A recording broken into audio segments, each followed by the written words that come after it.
1. Elected. John Dee was born in London on July 13th, 1527. Only 13 years later, in 1514, Copernicus had drafted his unpublished heliocentric model, and Hieronymus Bosch completed the harrowing triptych known as the Garden of Earthly Delights, a vision of the creation, Eden, hell, and damnation that still torments the Western imagination. In 1517, Luther had hammered the 95 Theses into the door of All Saints' Church. The following year, England established its first scientific institution, the Royal College of Physicians.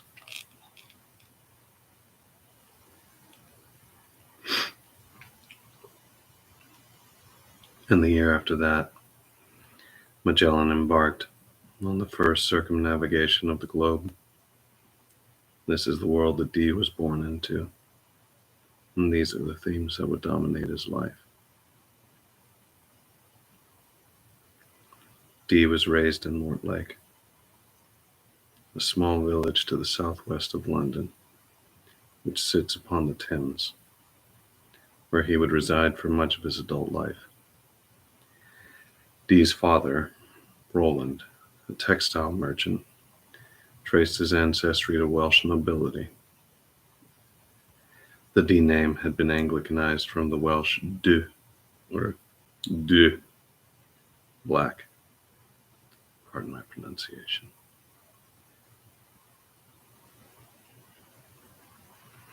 Although Dee would later claim Arthurian descent, his ancestors were probably yeoman cattle farmers. Roland Dee's attempts to raise himself from poverty included taking menial work that put him at arm's length from the king, as well as marrying Jane Wilde, the daughter and heiress of William Wilde of Milton next Gravesend in Kent.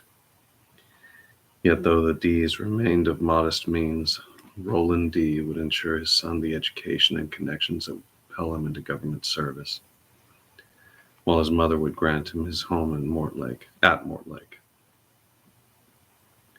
Dee's home would later become one of the greatest centers of learning in England and form a kind of womb for Dee and his activities throughout his life, sheltering him from the economic storms caused by his later failure to ride court politics and secure consistent income for himself. An exceptionally gifted child, Dee displayed an aptitude for math from an early age.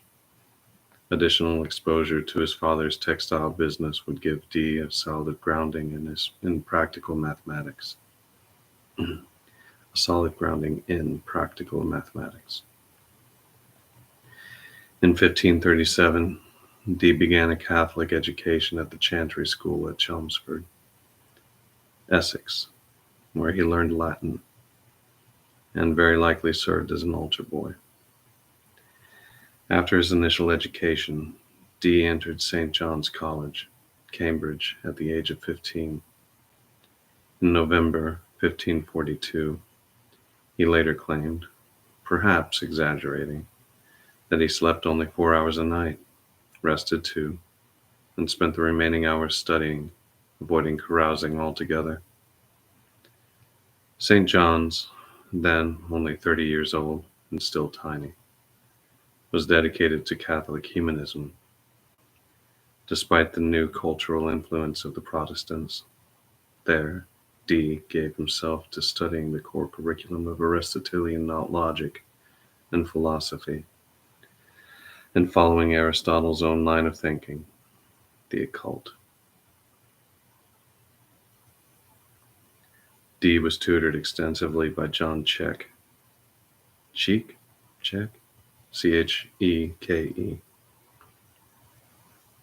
who had an interest in astrology and may have introduced Dee to very rudimentary occult ideas, on which there was no formal ban at universities. Alchemy and the search for the philosopher's stone were in high fashion, and would have fired Dee's imagination. The young Dee also befriended John Hatcher, a fellow of the school who was exploring angelic magic. Following Erasmus, the additional the Following Erasmus, the educational curriculum had changed from logic and Latin to grammar, rhetoric, history, poetry, ethics, Greek, and Hebrew. Renaissance humanism was concerned with the study of antiquity and aimed to create an engaged citizenry by imparting what are now called the humanities. With Europe only beginning to emerge from the Dark Ages, Europeans had to look to antiquity, particularly Greece, for knowledge and guidance beyond the doctrines of the Church. Still to come was a sense that Europe could construct its own future through the new discipline of science. Yet while Dee assessed his underground studies, immersing himself in the remains of antiquity, the wheel of the Aeon? Ion? A-E-I, no I. No I and Ion. A-E-O-N. The wheel of the Aeon was turning and preparing the new light that was to come. In 1543, when Dee was 16, two monumental works were published on the structure of the human body by Andreas Vesalius and on the revolutions of celestial bodies by Copernicus. The first work initiated biological investigation into the inner space of the human body, while the second looked to outer space and reoriented our conception of the solar system from a geocentric to a heliocentric one, then the height of heresy. Together, these two works mark the beginning of the scientific revolution. John Dee's life would span the early years of this revolution, which would reach its next major acceleration point, the development of telescopes in the Netherlands in 1608, a year before Dee's death, with microscopes following on in the 1620s. Copernicus's revelations would be ignored by Rome, denounced by Martin Luther, and for the most part, failed to be noticed by the public whatsoever. The book didn't even sell out its 400-copy print run. One of the few places Copernicus's work was fully appreciated, however, was among the English intellectual elite, including John Dee. Though Dee never published on Copernicus's work himself, the first individual who did, expounding on Copernican theory for the first time in English, was Dee's young ward, Thomas Digges. Digges was an orphan. His father, Leonard Digges, a friend and colleague of Dee's, had invented an early version of the telescope before passing. Dee offered to look after his friend's son, and Digges would grow up under Dee's care and tutelage at Mortlake, absorbing Dee's wisdom and massive library, before becoming a great astronomer in his own right, and one of the first great popularizers of science. Ultimately, humanism held only limited appeal for Dee's expansive mind, and he longed for the technical skills of alchemy, Kabbalah, Hermeticism, operative magic, and mathematics. It was in these heady days of undergraduate enthusiasm that Dee began to formulate the theoretical underpinnings of what would become his working approach to natural philosophy and even magic. Hermeticism and operative magic were as seductive as they were dangerous. Then, as now, what might make for thrilling conversation between brilliant and daring undergraduates could lead to accusations of demonism in the broader world. Dee's Hermeticism stuck out like a sore thumb in the school's humanist climate, especially when Protestant intellectuals were lashing out at the magical thinking inherent in Catholicism. Nonetheless, Henry VIII appointed Dee a founding junior fellow of his newly created Trinity College in December 1546. Though he would not attempt operative magic until much later, Dee's reputation for sorcery started early, prompted not by his actual occult interests, but by his enthusiasm for optical trickery. During a Cambridge stage production of Aristophanes' Pax, sorry, Dee employed optics to create the illusion of a flying scarab with a man on his back, which terrified the audience so badly that they assumed that Dee was employing the dark arts. The accusation stuck, and such accusations were severe. After earning his bachelor's degree in 1546 at 19, Dee would teach logic and sophistry and read Greek at Trinity College, with patronage from Catholic scholars at Trinity. Dee would continue his study at the University of Louvain, a Catholic institution in the Netherlands, beginning in May 1547. Rather than the humanities, Dee would study his true passions, mathematics, geography, navigation, and with them, astrology. Dee sought out mathematicians Gaspar America, Antonius Gogava, and Gemma Frisius, under whom he learned trigonometry and triangulation. And Frisius, cartographer and geographer Gerardus Mercator.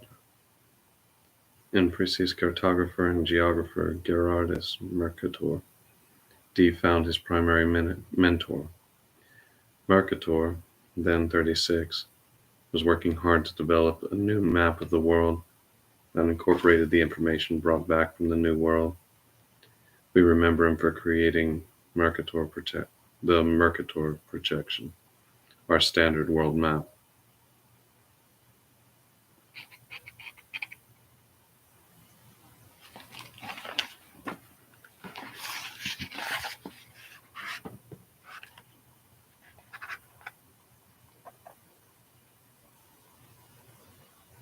Bitch and Beard. I'm envious.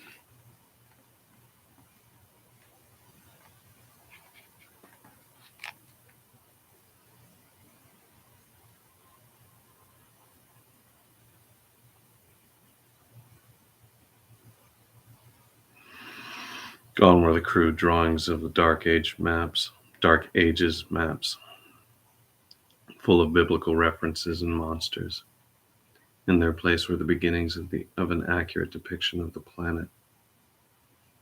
It was a custom of our mutual friendship and intimacy that during 3 whole years, Dee later wrote, neither of us willingly lacked the other's presence for as much as 3 whole days.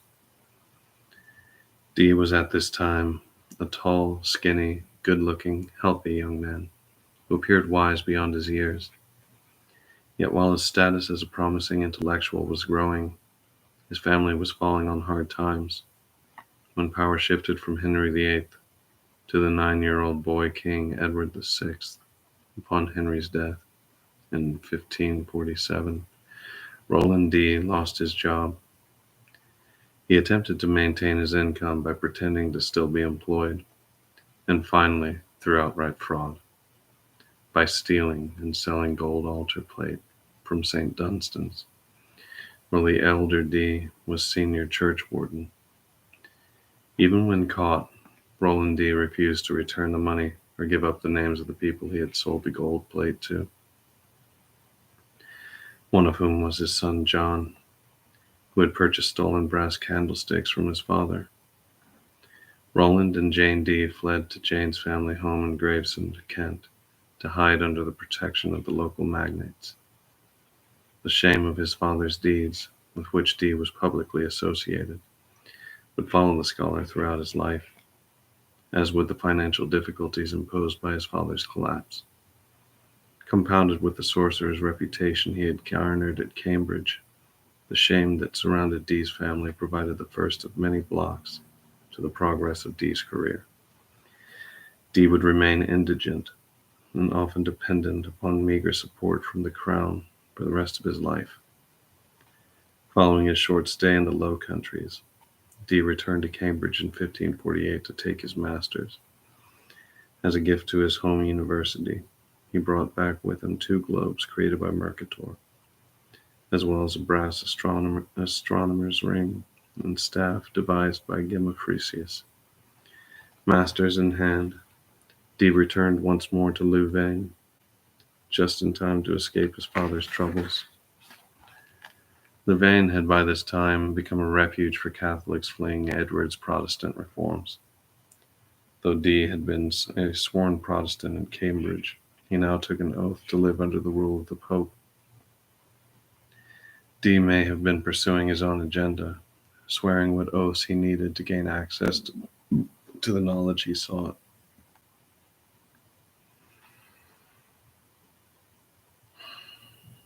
In this, he was similar to the Rosicrucians to come in the next century, who pledged to pursue their hermetic and magical studies while living in accord with the customs of their local areas, without arousing undue attention. Such attention could be deadly, especially for a man like Dee, who was already exploring far outside the comfortable bounds of orthodoxy. Or he may have been intellectually fickle, unable to settle on a dogma that suited him.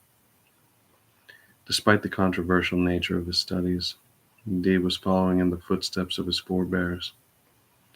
Louvain had been the stomping ground of Cornelius Agrippa, the great codifier of the ceremonial and folk magic traditions of Europe, whose work exercised a lifelong influence on Dee, and who laid out the basic operating procedures that Dee would follow in the angelic conversations.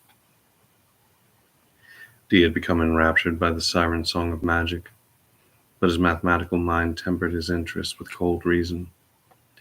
Dee's motto, while studying in the Low Countries, was, "Nothing is useful unless it is honest."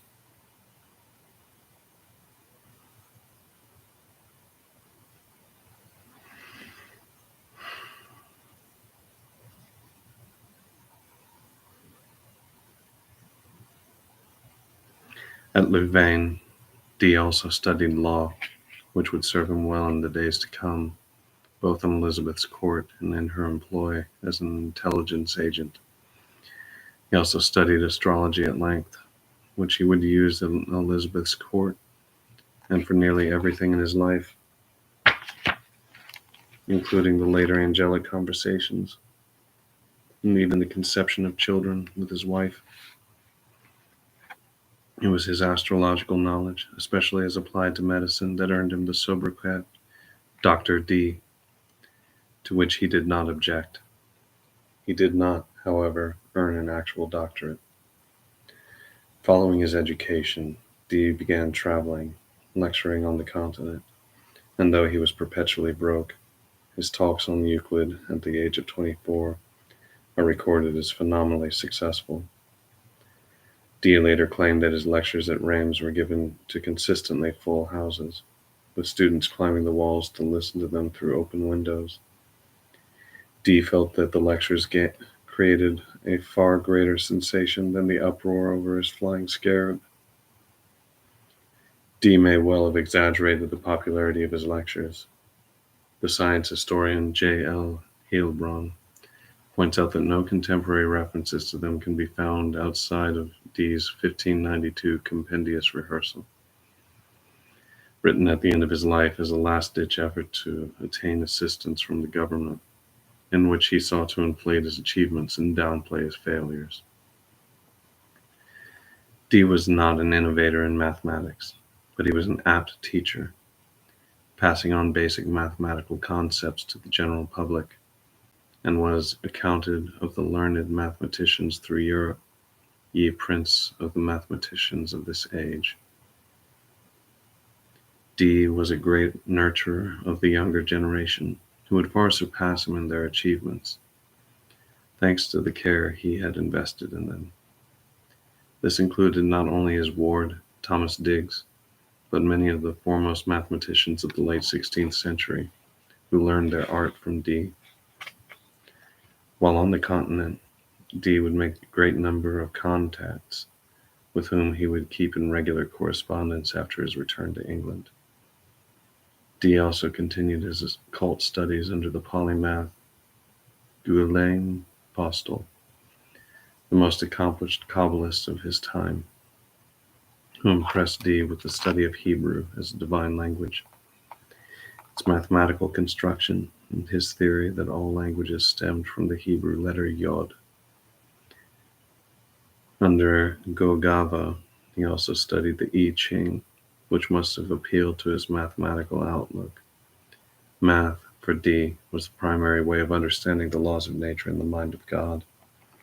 And while we today take for granted that the world can be measured and predicted by mathematical formulae, even that the world corresponds to mathematical constants, for Dee and his contemporaries this revelation was still fresh, unveiling a heretofore unseen world of divine planning and order, just behind the apparent chaos of the world's facade. Postel is centrally important to the development of Dee's thought in that he gave the younger man a why. Beyond the technical disciplines Dee was learning, Postel initiated Dee into his grand eschatology. Postel believed himself to be Elias Artista, the alchemical messiah, a mythological figure central to the beliefs of natural philosophers during the Renaissance, who Paracelsus had prophesied would restore the totality of art and science before the end of the world. As such, Postel was a proponent of a new universalist religion that would unite the warring religious factions of Christendom, as well as Judaism and Islam, in a single hermetic whole based on the gospel and the uniting force of love. Postel's zeal for global restitution was informed at least in part by the prophetic utterances of Mother Zwana, a mystic in her 50s at the time Postel knew her, who Postel believed was the living incarnation of the Shekinah,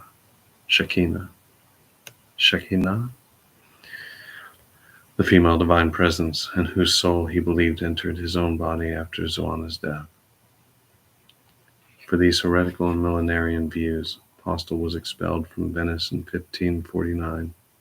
In his quest to establish the new divine order, he made connections with Ignatius of Loyola in Rome and attempted to enter an early incarnation of the Society of Jesus. The Jesuit founder was not impressed and had Postel investigated for heresy. While in Rome, he was told of the Book of Enoch by an Ethiopian priest and attempted to press upon the Pope the importance of Enoch, the biblical Apocrypha, and even the Zohar in interpreting Scripture. After meeting Dee in Paris, he was interviewed by the Inquisition, who found him not evil but mad, and imprisoned him until 1564.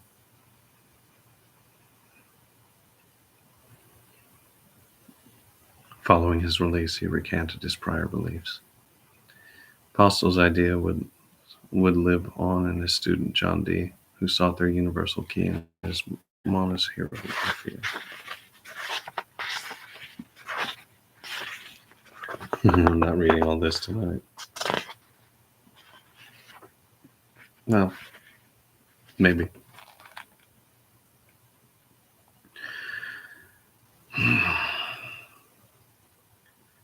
Who sought their universal key in his Mons Hieroglyphica. They would be echoed within his angelic conversations in the 1580s, when Edward Kelly delivered the practical blueprint for the New World religion. The seed was planted by Postel, but it would take 3 decades to bear fruit in the work of his most brilliant student. He had studied magic in Agrippa, medicine in Paracelsus, Kabbalah with Johann Reuchlin,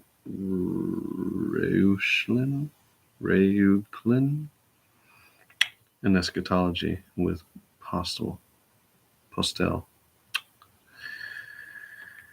Yet these interests, as of yet, existed in scattered and embryonic form in Dee.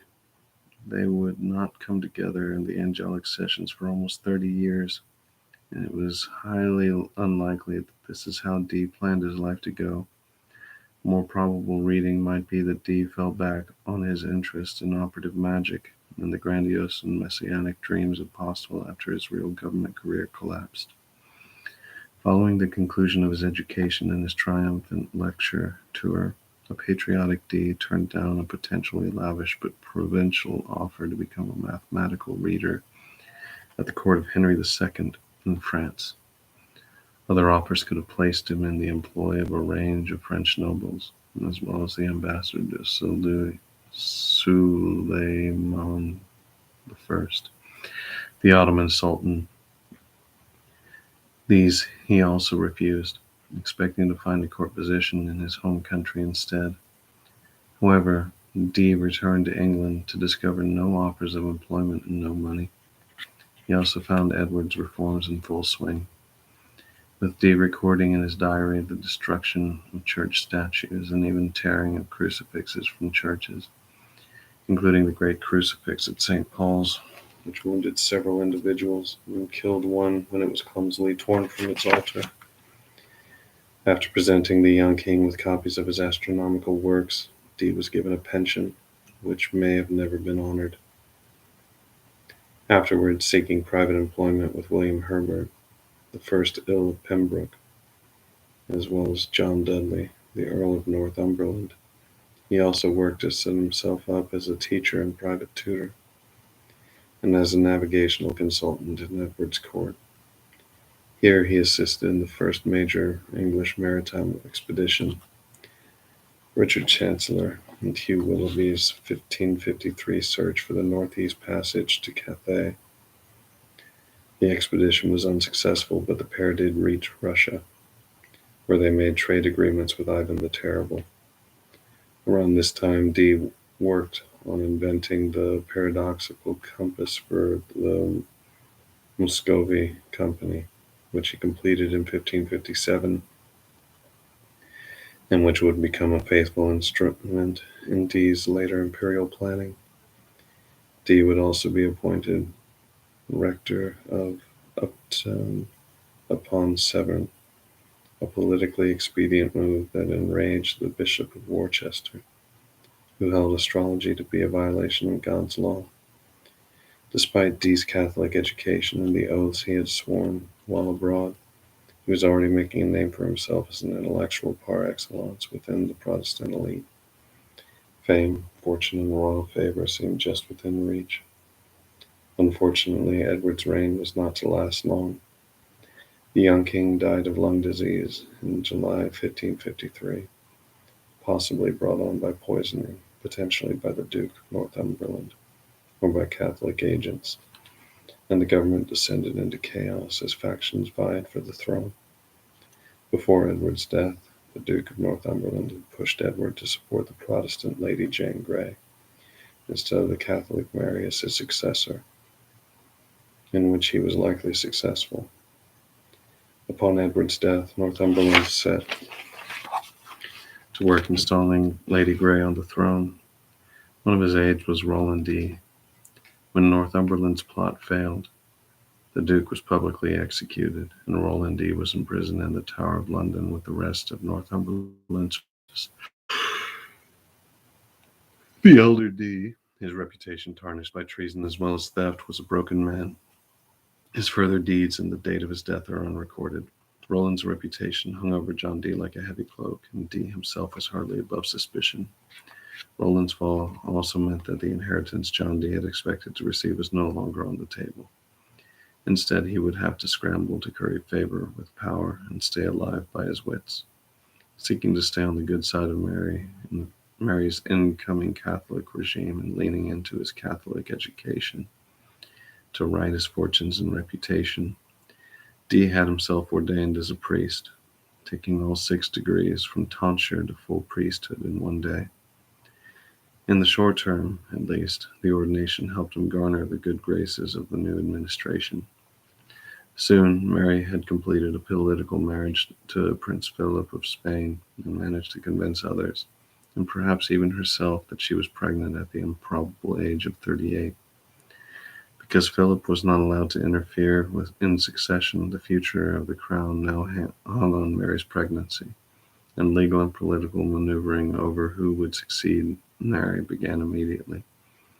If Mary and child were to die in labor, then Philip, Spain, and the Catholics would lose all power in England, whereas if the child alone died, Succession would pass to Elizabeth.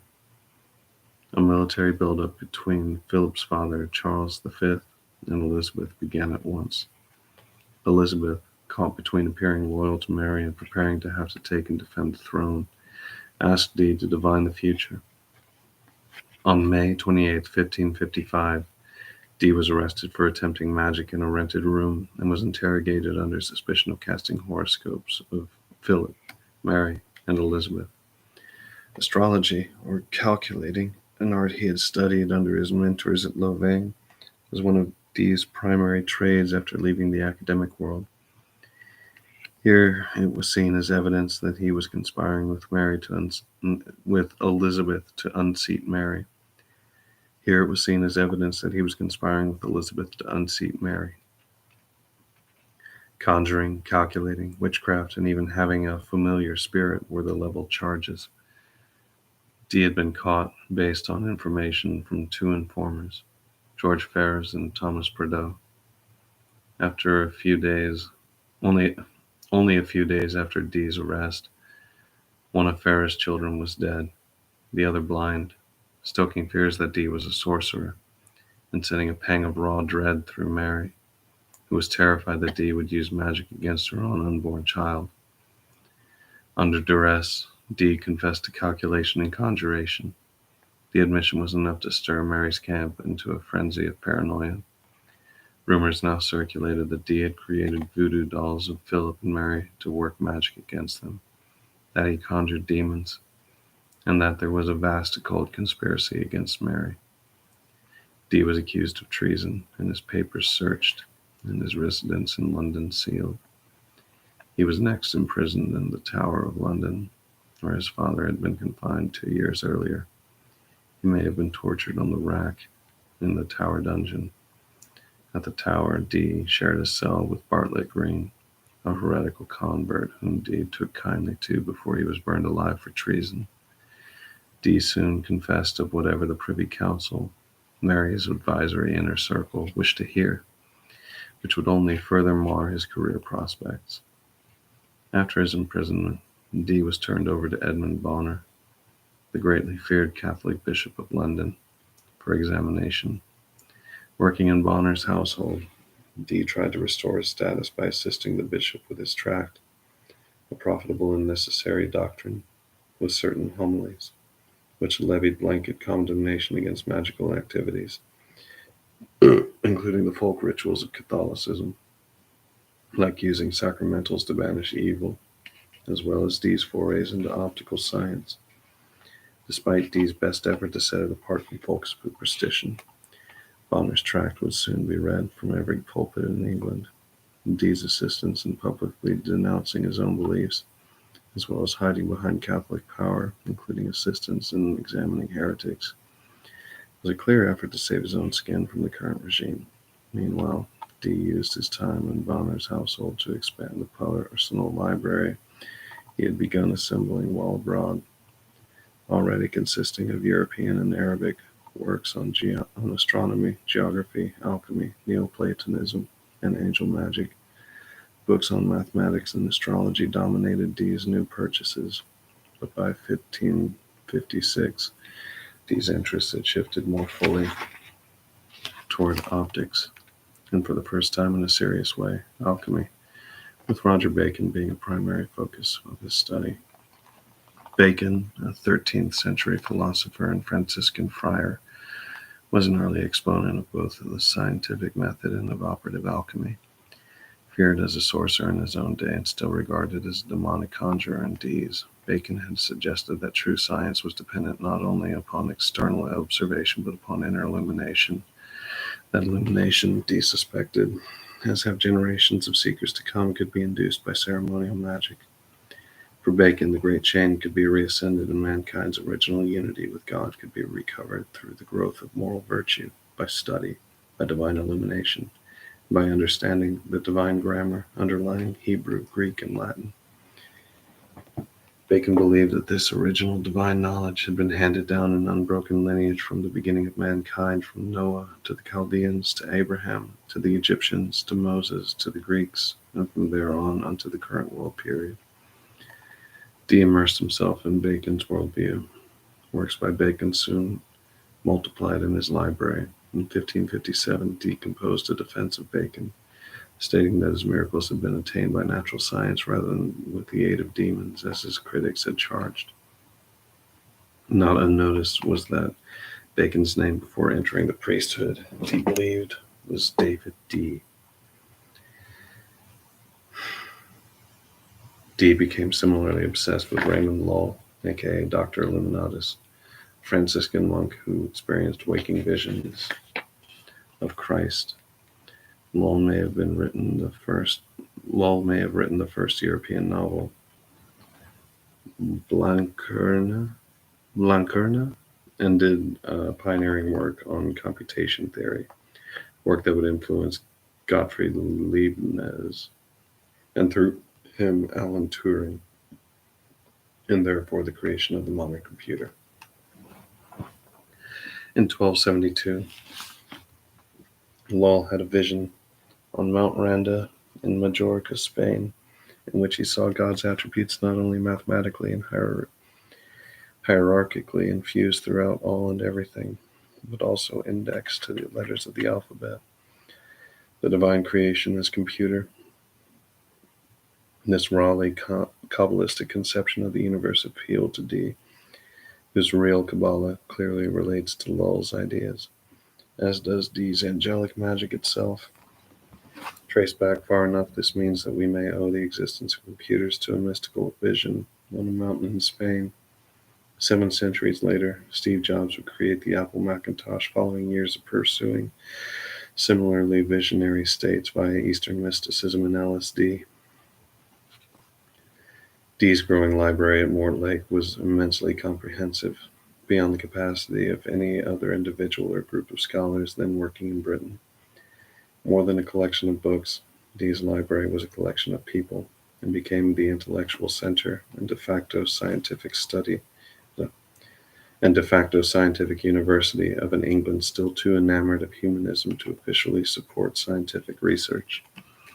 And though Dee had assembled his library at high personal cost, he went to just as great lengths to loan his collection out. As Dee's library grew, it would become one of the jewels of England, a center for learning in its own right that would lay the groundwork for innovations and intellectual movements to come. Dee's passion for library building went even further. He used his new displays of Catholic loyalty in association with Bonner to regain favor with Mary, and in January 1556 petitioned her to build a national library. Dee's plan, if enacted, would have created the British Library 2 centuries ahead of time. The proposed library would primarily focus on occult documents, which would be hidden from the public.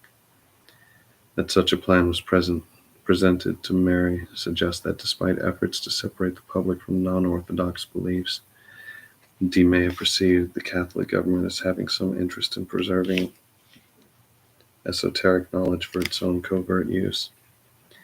In his petition to the Queen, Dee lamented the destruction of libraries in England and the accompanying loss of works of antiquity. He hoped that the Queen would work to recover and preserve them. Dee warned of a time when all knowledge would be destroyed in the Isles, and proposed that a royal library would rectify the situation and allow Mary to follow the footsteps of all famous and godly princes of old time, and also do like the worthy governor of Christendom in those days, but far surmounting them all.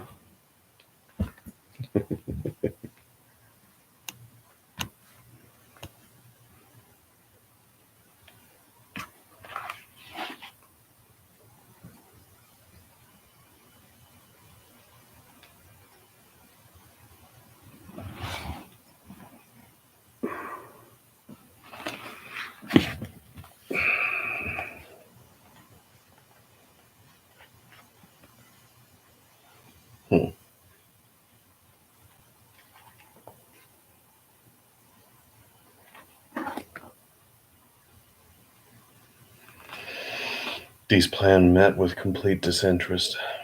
When money was not forthcoming, Dee instead continued to build his own collection, traveling England to purchase rare manuscripts on occult subjects. Dee was known to borrow money and pawn glasswork and silver in order to buy more books, doing extensive copying of manuscripts himself and employing a clerk to copy more. He would come to spend £3,000 on his collection, the equivalent of roughly £848,000 or $1,064,000 in 2017. Dee remained in severe debt for much of his life. For the present, Dee spent his time in Bonner's household studying the works he had already assembled, trying to piece together the vast puzzle of the occult and develop his own synthesis of the traditions he had been immersed in. It was also during this time that he made his first publication, a preface to an ephemeris by the royal astrologer John Field. Despite humiliation, potential torture, and public capitulation to the Catholic orthodoxy, he was not to be deterred from his quest. Scouring Bacon, Aristotle, Geber, Avicenna, Avicenna? No, I think Avicenna, Arnold of Villanova, and more.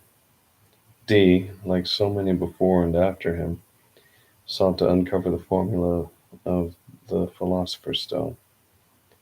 Yet he would soon go still further, combining occult philosophy with his astronomical, mathematical, and optical studies at Louvain, to harness the power of light itself to complete the great work of restoring all nature to its original perfection.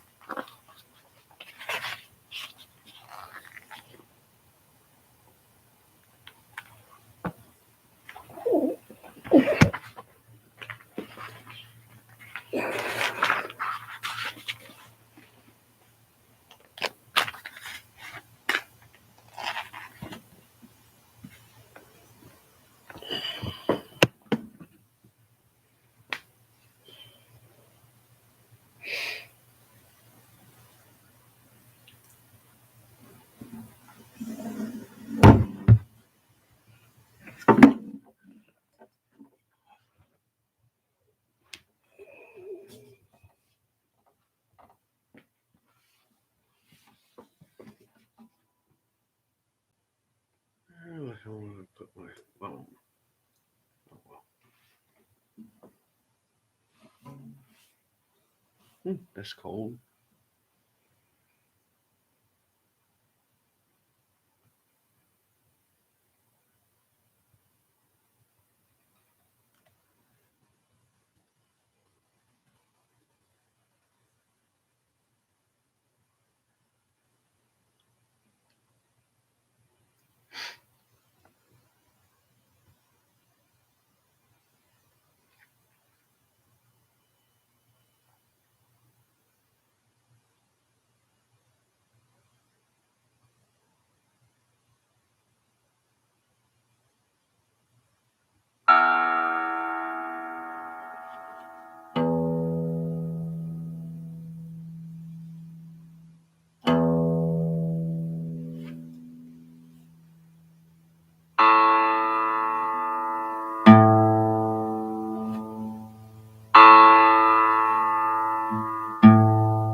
Met a woman after a show recently. They're allowed at my shows, and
You know the first thing I said to him when he gave it to me? I go, I'm going to go put it in my car.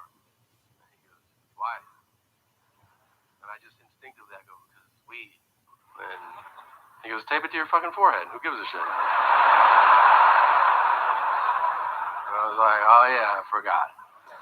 No. But we as a nation, we have been traumatized by these horrific laws, people being prisoners for having weed. And it highlights the absurdity not only of having been illegal so creative, but also highlights how the next generation will not believe our stories about it at all. 0% chance they will understand what we're talking about. I feel like trying to tell every kids now, soul, like, hey, you know, hold my pigeons name deliver messages on. to people. Like, the fuck are you saying right now? And truest love is always by my I'm gonna sit side. my son down one day and be like, you know, when I was your age, I think Praise the song, grateful sons and daughters. He'll be like, why? Was 7-Eleven on fire? My soul will never still be They didn't sell it satisfied. at 7-Eleven. Daddy used to get cars from strangers. It's not enough. Where are we going? Chill out. All right. Could walk the world forever till my shoes are filled with 3-hour blood. round trip It's to buy not weed. enough. If you're like, oh, what kind of weight were you? It's not $20 enough. worth of marijuana? That kind Oh, of I basic could shit? live for all to lift them How about we high. do a dude in a standalone trailer one time? Or spend the century seeking light within. Trailer, the most terrifying housing situation. Oh, I indulge my every dark desire, I just walk up to that shit. resisting every avenue of sin. Yeah, It's not enough. we can go do that. I'm like, all right, cool. It's not Go enough. get it. I'm like, you don't fucking have it? I could walk Isn't the that your sole world forever responsibility? till my I shoes tried are to play filled cool. with I was like, all right, blood. go get it. He goes, It's I'll not go get it. enough. You stay here and watch my play. It's not enough. Okay. I could right or wrong, ravage everything beneath the sun. It's not enough. It's not enough. But what I said was, that's what's up. Like, yeah, man. It's not enough. And then he stopped at the door and he goes, but don't shoot my mom. I go, can we get a description before we agree to terms? How about a height and weight on old mom? Not everybody agrees on weed. That's fine. I don't care. Like my parents, you know, we don't agree. They're not cool with weed. I don't care. They're old. I still love them. My dad's a Vietnam vet. You know, some of them are cool with weed. Some of them are not. Some of them don't want to talk about Vietnam. My dad does. Some vets are like, I don't want to talk about it. And my dad's like, what do you want to know? Here's what I wanted to know when I was a kid. It's terrible to ask a stranger this. It was my own father. You know, I'd seen a lot of movies, so I'm like, you're in the war. Did you kill anybody? It's the first time I asked him. AK resolution, 2 meditation. years later, I asked him again. Did you ever kill anybody? He wasn't like Order that. of the revolution, tap on at the 2 gap. years later, I asked him again. Did you ever Then kill anybody? full self-awareness, loving parents, honest fun. Backlash to the backlash to the thing that's just begun. Well, Jesus, by the time I got in there. And last year, I go, did you ever kill anybody? There's no better feeling than killing the enemy. That fun feeling, and then I can remember the first time we ever talked about weed because it was Christmas Day. That's why I set out. I was 12 years old. I think my sister brought it up.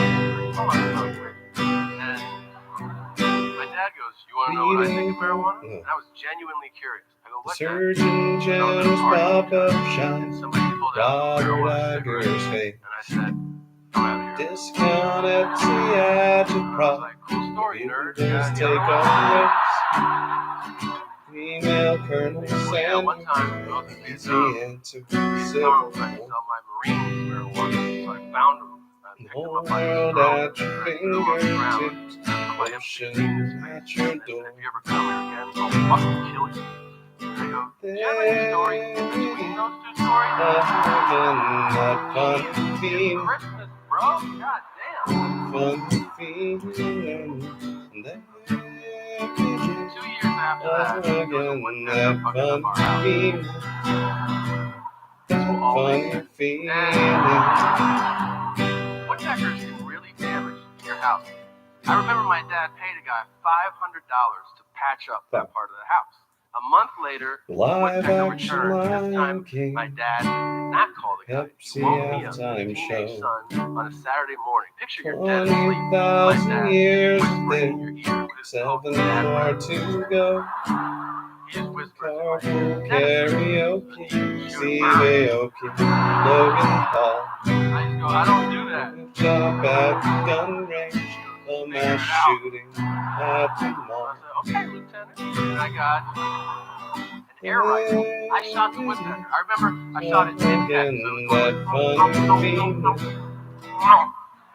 fun landed in front of me, feeling. so much bigger up close. Really big, red feathers, distinct Again, features. I was blown away. I bagged it up, I threw it away, and then I went over to my girlfriend's house and started telling her family about it over lunch.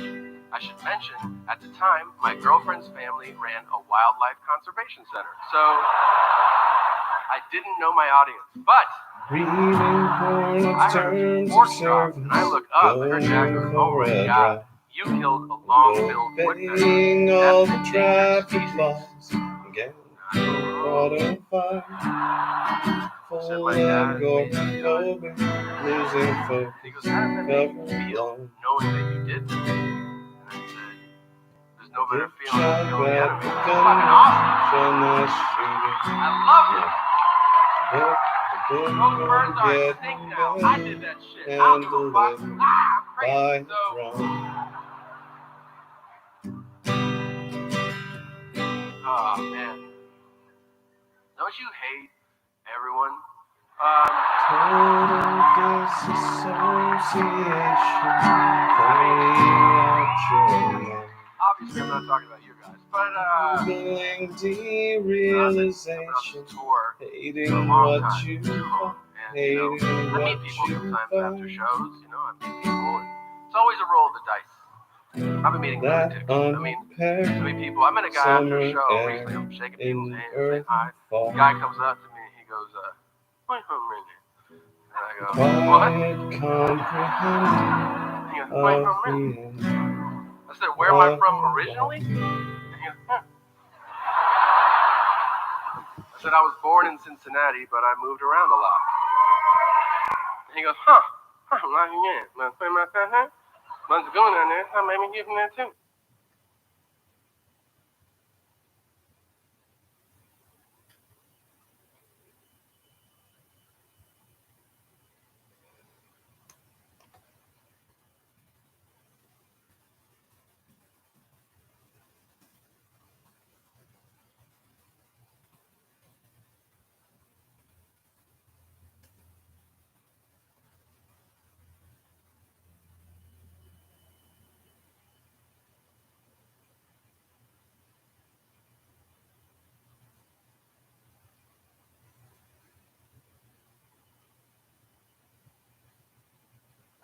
But then the next day I sobered up.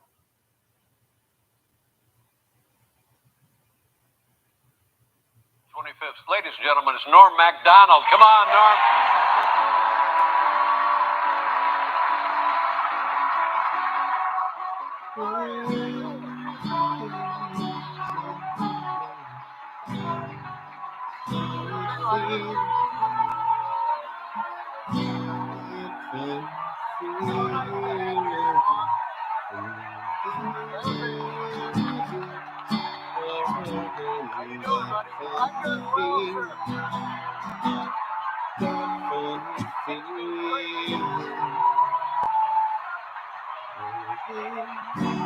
Can you say we were That's funny, so more than funny, my friend. some sort of practical joke at this point. Hey, We have what breaking can you entertainment say? news. Variety We has were confirmed actor, overdue. former SNL star Norm Macdonald The has died. Macdonald died after a private study-year battle with cancer. Canadian comedian Dennis started as a writer on Roseanne in 1992. He joined the cast of Saturday Night Live in 1993. Norm Macdonald was 61. I'm sick of these kind of characters. I think we should kill Hitler. Me and you go suicide, kill him. Died 50 years ago, Did he? probably. I didn't even know he was sick. But I did want to bring up Norm Macdonald first, if you don't mind, and your thoughts on somebody who I'm sure you've known for quite some time. Well, I didn't know he was sick at all. It's sad. We lost Norm Macdonald this week, which was just, I had no idea that he was even sick. I'll close with talking about Norm. Norm, great guy. I won't overdo it about him, but we had a really fun thing with him. And, Absolutely stunned. Had no idea that Norm had not only been very ill, but been very ill for a very long time. None of us had any idea. Yeah. You would drink yourself? Probably. Yeah. You been thinking about your mortality a lot lately? Or? Well, yeah, I mean, you turn 70 and it's you can't run from it. Fuck, I was hoping you could.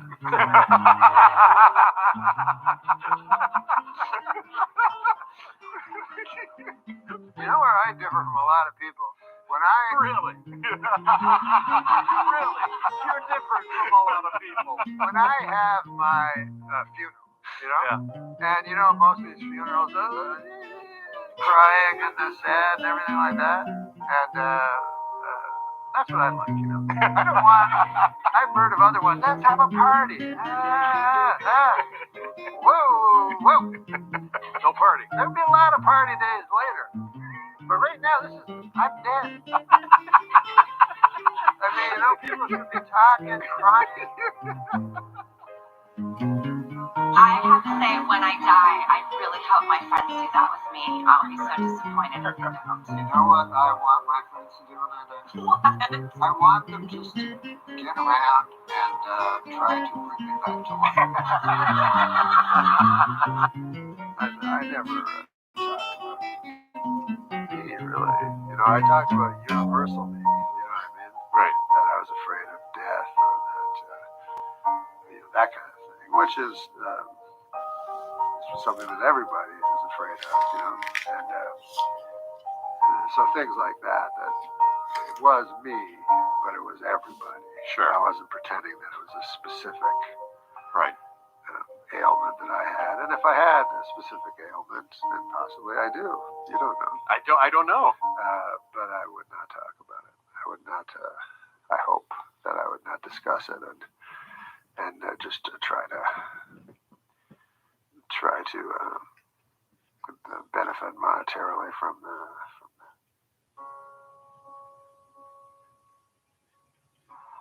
My mother, breast cancer survivor. My aunt is a breast cancer survivor. My grandmother is a breast cancer survivor, and they were all diagnosed between 20 and 30 years ago. And just had a magnificent Thanksgiving with them last week. So hang in there, and this too shall pass. God bless.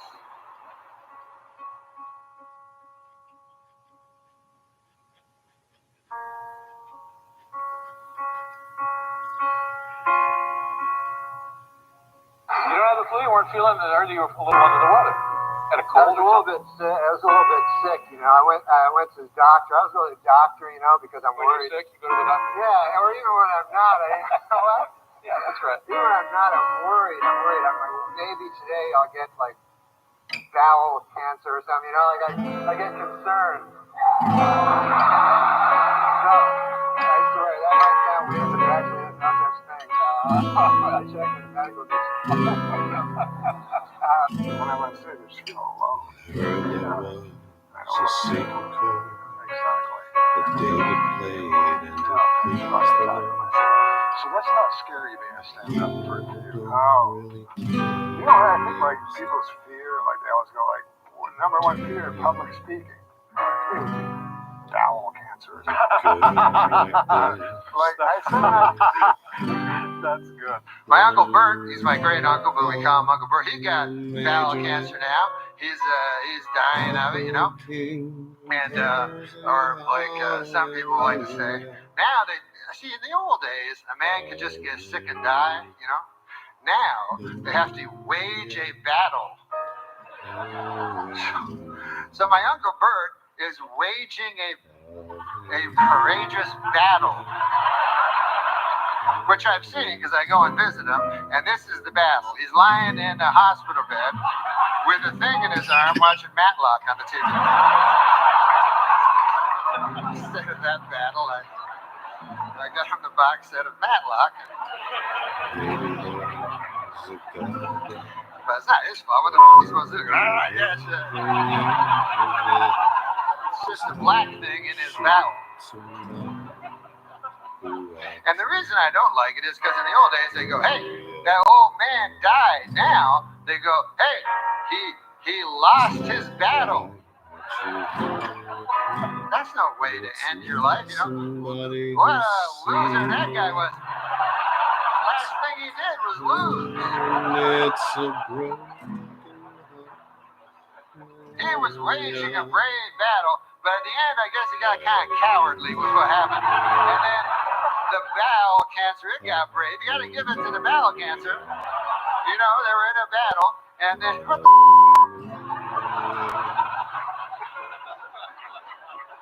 And I'm pretty sure, I'm not a doctor, but I'm pretty sure if the cancer dies, I mean, if you die, the cancer also dies at exactly the same time. So that, to me, is not a loss, that's a draw. That's a, you know what I mean? It's not like the cancer's going to jump up and go, Uncle Bert's wife. Where is he? I won fair and square.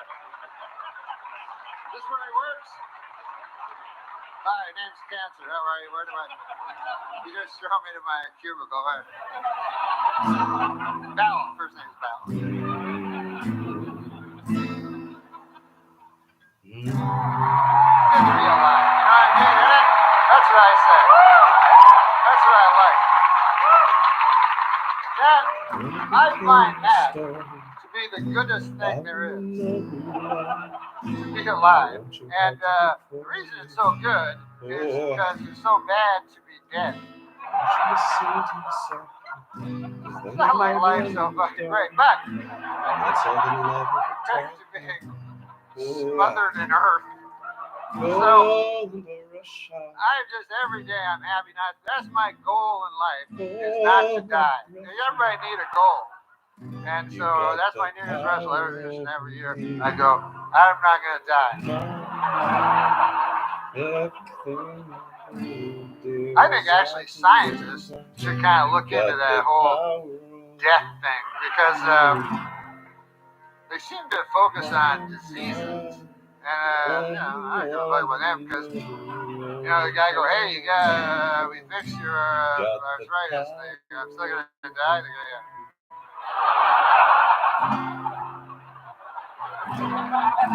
So that, I think, is the biggest problem. That's why I can't get behind politicians, you know, because they're always like, our biggest problem today is unemployment. And I'm like, what about getting old and sick and dying?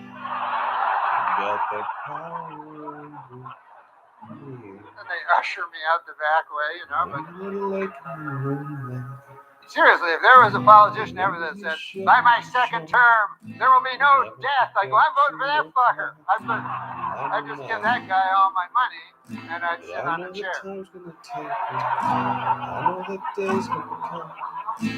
Sometimes I actually think I won't die. You ever think that? You go, fuck it, I'm not dying. But in your mind, when you know you analyze, you realize, you know, like you know, my dad died, and my grandfather died, and my great grandfather died, you know, and the guy before him, I don't know, probably I think he died. Because otherwise he'd be on extra. No, got that power over I come from a long line of death. That's my point. That's my point. And so I fear it. You know, I fear it a lot. Yeah, I think most of us do. You know, but it's funny, like what we fear, how we're gonna die. It's always the ways we don't die. You know what I mean? Like we go, God damn, I hope a polar bear doesn't eat me, or some crazy shit. You know? Or I hope an airplane. You know, I got an airplane today. And every time you get on an airplane, you go, hope I don't die. But you never die on an airplane. Ridiculous. I found out, and then it was in the press, and then floodgates opened. I couldn't even go online. I can't look at clips of it. Although I have, right before I recorded this, wanted to see a couple. Everybody's sharing stuff, and, you know, he was a comedic genius. Anybody that didn't get it, I'm sorry for you that you didn't get it. He was one of the, he's one of the most important people in my life, and one of the sweetest. And we loved each other. So I met him, he was 17 years old, and I was 21, 22. It was 1978, I think, or 79, one of those two, probably 78. And I was working in Ottawa, a club called, I don't know, Snickerdoodle or something. I don't even remember. It was a Giggles, I don't know. But Norm was in the audience. Am I wrong, or am I the first comedian that you ever saw, Rod? Yes, you were. Yes. Yeah, this is before there was a stand-up club in my city. There was a place called, Hiccups down in Ottawa. Hiccups. And I was 15, and me and my buddies were there. And then you made fun of me. You played guitar a lot, and I had weird hair, and you said, take the ribbons from your hair, and you kept coming back to me. And then I, afterwards, like an idiot, went up to you at the bar, like people do, like as if they're part of the act. I'm like, hey, should we talk? And you're just trying to get laid. Well, I think it's the way you said, shall we talk? Oh.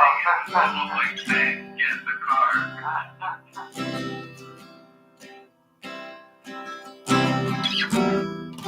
He had a bushy haircut, big one. I'm sure you've seen it. Some people, I really loved seeing some pictures that people posted of him at that age that I saw, because it was this sweet guy who had a brain and bandwidth that most people aren't born with, who was also, like most comedians, an outsider. And we talked at the bar, and I remembered it specifically. A few years later, when I met him, for real, clubs in Canada, I think it was at Yuck Yucks, I'm not sure. This doesn't matter, right? But the point is, he was in my life.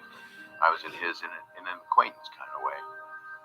And then a bunch of years passed, and we would see each other on the comedy scene, and we became friends. And everybody I know get into the room to watch him on stage. Sometimes he would purposely tank, as you know. Anybody that understands, they call him a comics comic. That's just, I hate that expression. But I guess it's true because comedians couldn't help but laugh at him because he was so fucking brilliant.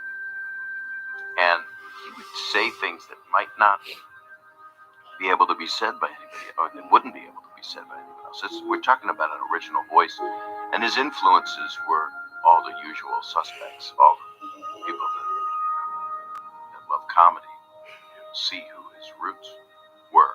But he found a way to do things that came from a voice that nobody had.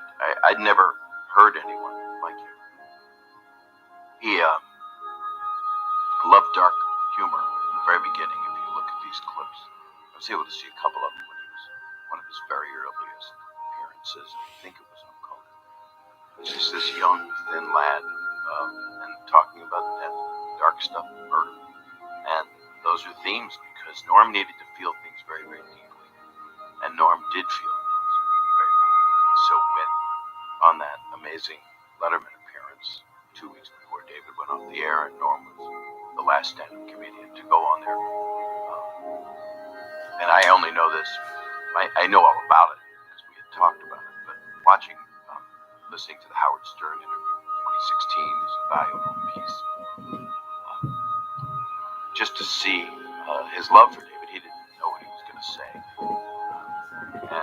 people that he really loved, he would tell them. So if you're one of those lucky people, because he'd gone through a lot. Norm, very complicated, right? So we're talking about a guy at 14, 15 years old and a difficult upbringing. And he said it. He made it known he didn't have much of a father figure in his life, so David was kind of one. He revered intelligence and was drawn to it, and when people got him, it meant the world to him. And that's kind of the thing that made him a comics comic, because he'd say, I got to erase that from my mind. But he would love smart people. He loved Howard, David, everybody, Conan. He had such a strong kinship. And as Norm would say, God bless all those people for getting him and loving him, because they're so funny. Well, It is. you And start to cry and you go to a joke. you do, because you don't want to let people into that. You have a lot of stuff that's happened in your life that you don't want to.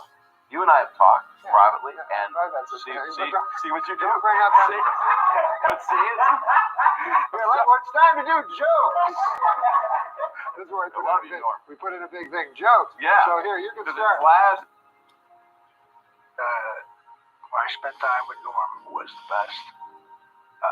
Just a unique, original guy who was also a great friend. He was a great talk show guest.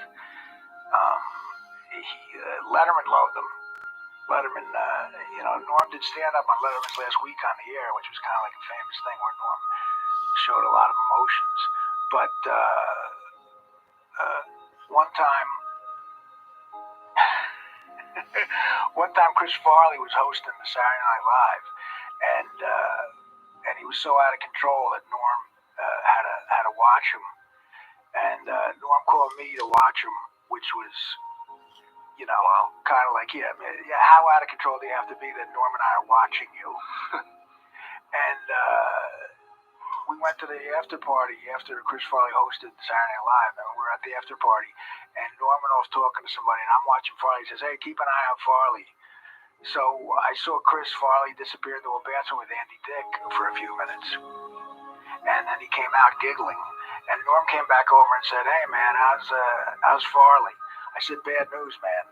And he goes, what? He goes, he went into a bathroom with Andy Dick for 5 minutes, and came out smiling.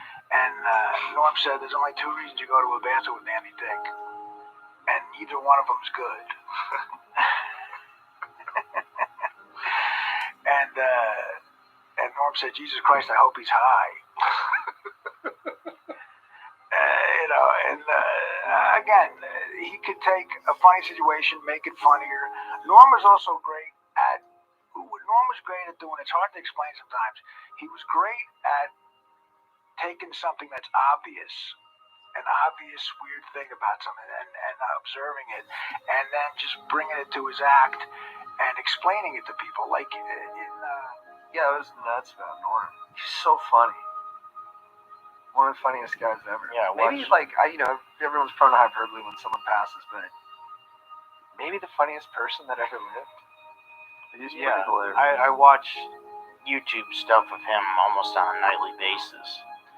He's I think what everyone, like the universal kind of sentiment was that he was just fearless, and he's just fearless, unique, original, and just like kind of one of the last comics to really just not be afraid to not. I think one of his things is he's like, jokes should surprise people and never pander. Yeah, you couldn't predict never pander. Yeah. He's so funny. His movie Dirty Works, that was like one of the first seminal comedies for me. I was in like 5th grade when I watched it with Greg and my brother, and dude, just dying laughing the entire time. And he was edgy, but then there was always this kind of sweetness to him, and then just the mischief in his face when he was delivering jokes. So let me say a couple of words about Norm, for God's sakes. I did feel a closeness to him because he'd been on the show so many times. couple of times over the years, you remember when Norm was on Saturday Night Live, he used to do this Bob Dole impression, Senator Bob Dole. And a couple of times I had asked Norm, would you be willing to get in full makeup and come on and be Bob Dole? Because I always thought it was so great, his impression. It was just funny, and he had funny lines. And Norm said, it's a tremendous pain in the ass to get into that Bob Dole makeup. He said, but I love the show and I love you guys so much, I'll do it. And he would do it, and he would come in as Bob Dole, and it was always funny. And over the years, he'd come in, tell stories, and, he's Norm. He's a legend. And I always thought it was a big sin that Norm got fired from Saturday Night Live. Norm was on Saturday Night Live for 5 seasons. He hosted Weekend Update for 3 years. He was great at it. He was the gold standard, and he will continue to be the gold standard. And I would just suggest that everybody go watch him tell the Moth story on Conan. Go watch any number of Norm Macdonald things tonight, because they are really truly timeless. Rest in peace, Norm. No one was funnier in the last 20 years than Norm Macdonald on late night comedy. So if you have any time in the next week, do what I did and just spend time YouTubing clips of Norm and Conan, because it just doesn't get better than that. Thanks so much. We lost Norm Macdonald today, and Norm was a very funny dude and a unique kind of talent. I wouldn't say we were best of friends, but I think we were friends, and I met him many times. But this thing he did on Conan O'Brien is just fucking great. For you, here we go. Wait a minute, she left Melrose Place to do a movie with Carrot Top? That's where I'm going, my friend. But what's the movie going to be called? Really? I know it's going to be called. Yeah, what's that? If it's got Carrot Top in it, you know what a good name for it would be? What's that, Norm? Box Office Poison. What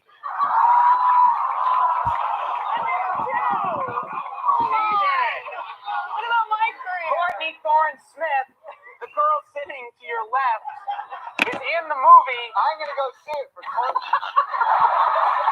You scare everybody else away? No, I love this girl. I haven't seen any movie with this girl in it. She's a beautiful lady and a talented, nice talk show guest. There's this movie coming out. Yes. Title undetermined at this point. Chairman of the board. Oh, all right. Do something with that, you freak. I bet the board is spelled B-O-R-E-D.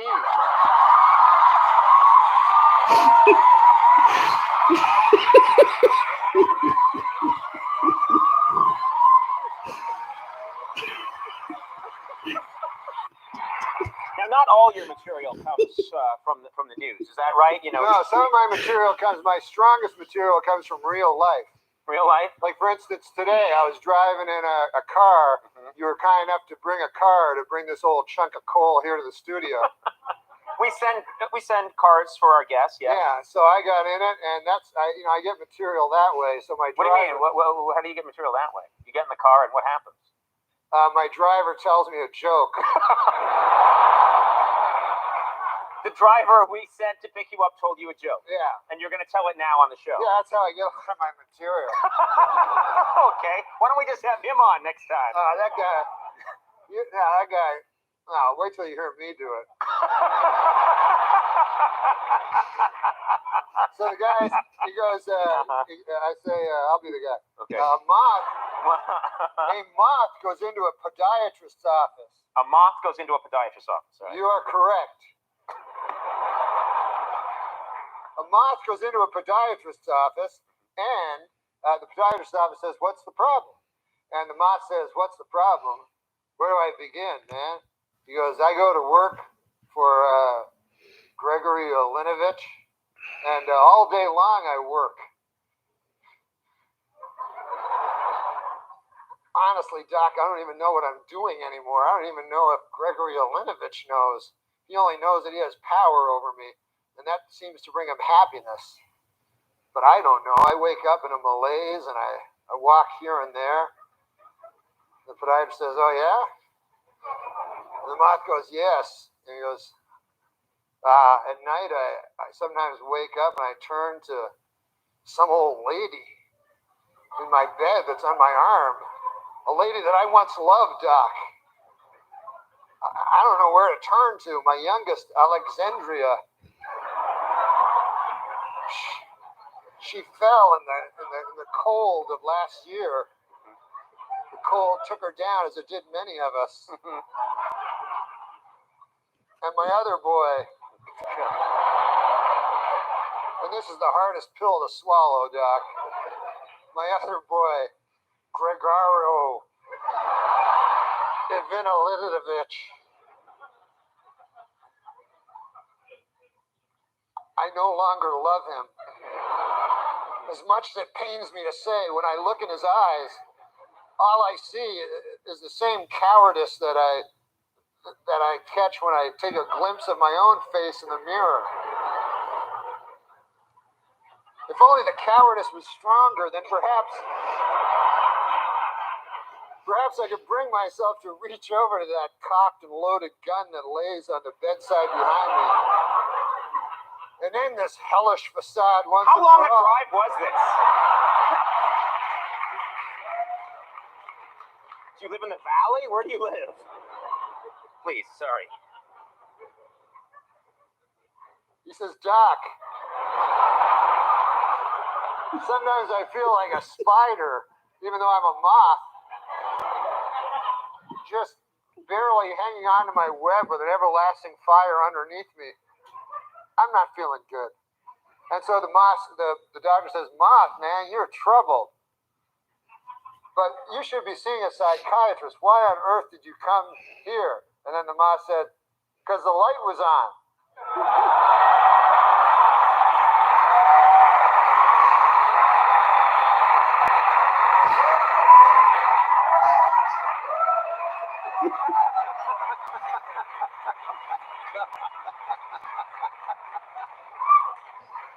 My congratulations to anyone who stuck it through to the end.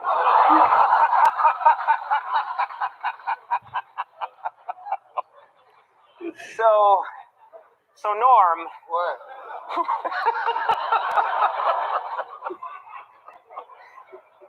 We're pretty much out of time.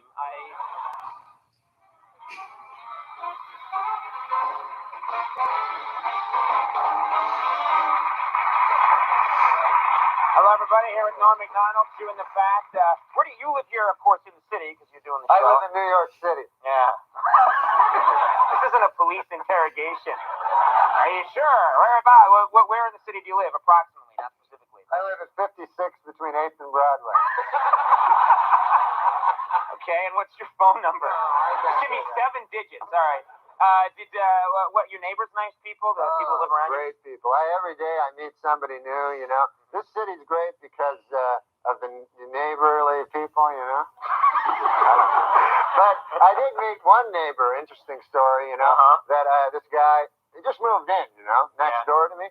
So I'm always one to meet the neighbors. You like to chat with the neighbors? Yeah, because, you know, so I went over to the guy, knocked on the door next door to where I live, and I say to the guy, I said, hey, I'm your new neighbor, you know, and I said, good to see you, you know, nice to run into you, you know, welcome to the neighborhood, you know. And so the guy, I said, what do you do for a living there, sir? You know, if you don't mind me asking. You know, what do you do for a living? I'm a nightclub comic, I tell the guy. So he says to me, he says, I work down at the University of Science there. He says, that's a good school, by the way. I can't remember the exact place. Sure. But he says, I'm a professor of logic. So I said to the guy, he says, logic. Now, what the hell is that? I never heard tell of that. He says, oh, well, he says it's a kind of a pattern of syllogistic. Well, he says it's hard to explain. He says, why don't I give you an example? So I said, fair enough. Why don't you do that? So the guy says, well, he says, let me ask you a question. He says, do you own a doghouse? So I go, yes, I do. He says, well, then that means you probably have a dog. I said, yes. He says, well, that means you're likely you have a family if you have a dog. I said, yes, I do. He said, well, then that means you got kids, you're married. I said, yes, I am. He says, well, then you're a heterosexual man. I said, yes, sir, I am. He says, well, you see, that's logic there. I asked if simply from finding out you had a doghouse, I made this series of inferences, and I found that you're a heterosexual man simply from the fact that you had a doghouse. Well, I said, good God, isn't that something? Okay. So I said, well, I won't waste any more of your time there, neighbor. And I said, I'll see you later. See you around. Okay. So I said, come by one day and have a chicken with me. So anyways, I left. So I left. So I go to get a bus, to the bus stop. And I walk down to the bus stop, and I'm still thinking about this thing that happened to me, And I'm standing at the bus, and no bus coming at all, and 5 or 6 of us standing around, and one guy lights up a cigarette there, and he goes, as soon as you light up a cigarette, the bus comes. And he smokes the whole damn cigarette, no bus comes. Right. So I said to the guy, well, that theory really worked, huh? And the guy goes, well, sometimes it works. Anyways, the guy goes, what's new with you? I go, well, I had an interesting thing happen to me today. I said, I met my neighbor. And he goes, oh, yeah? I go, he had a hell of an interesting job. I said, he's a professor of logic down at the University of Science. And so the guy says, is that so? He says, professor of logic. He goes, what the hell is that, logic? I said, well, it's a series of something or other. Right. I said, I can't remember exactly, but I said, I'll give you an example if you want to hear an example. Yeah. So the guy goes, all right, fair enough. So I said, let me ask you this. I said, let me ask you a question. Do you own a doghouse? And the guy goes, no, I don't own a doghouse. So the guy says, oh, yeah, you're one of them gays.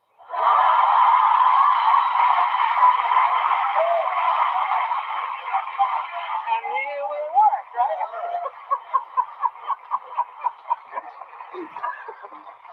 What great stuff you can learn at the University of Science there. All right. And then get this. Get this. There's more? This gay guy invites me to have a chicken at his place. That's some kind of euphemism. Watch out. I've been on a lot of shows, but there's no better crowd than you right here. I'll tell you that right now. You're a pro. You're a pro. You came out here. You lit this crowd up. I'm just telling the truth. You're a truth teller. You got your book. There? Oh yeah. Let me read some of it. You don't have to do. You don't have to do that. That's rich. Look, I'll tell you something. Yeah. What's up, pal? This is not a memoir. It says a memoir on it. Oh yeah. Well, I thought this was a memoir. Yeah. This was. No, it only says a memoir on it, but it's a novel. I don't know. So I was angry when it was in the non-fiction. Yeah. Because it's a memoir. It says a memoir. It doesn't mean anything. Right. It's like if you about grapes of wrath. You're like, hey, there's no grapes. Yeah. Or you put in the grape section. That's smart. Yeah. Then everybody will find grapes of wrath. Yeah. People that like grapes. Okay, listen, Norm, settle down.